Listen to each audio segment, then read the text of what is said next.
Today's New Year's Eve, it's the last day of 2018 and my God, what a year it's been. Headlines about flat earthers, and flat earthers are just attention-seeking morons, and plenty from social justice warriors and third-wave feminists. And what I've learnt this year is that SJWs and feminazis, as much as they claim to be about equality, they aren't. They just want everyone else to be as fucking miserable as they are. And throughout the year, every day I've woke up, and because I'm a straight, cisgendered, white male, I've checked the news to see who it is I'm oppressing today.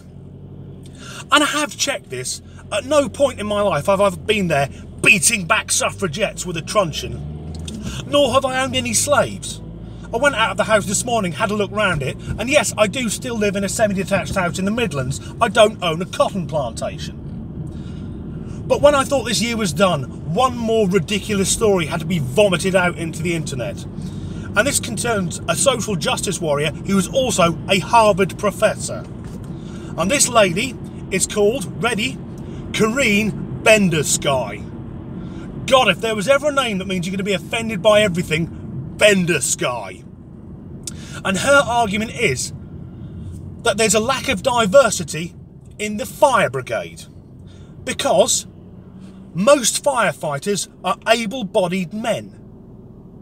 Let's just unpack that for a minute. There are certain jobs which certain people will be better at. I mean, I noticed that the feminist, third-wave feminazis, they haven't been campaigning to work down coal mines. But as far as this goes, I mean, I'd love to be a ballerina, but I'd be crap at it. In the same way that if I was in a burning building, I would hope the people that got out of the fire engine would look like the cast of Magic Mike.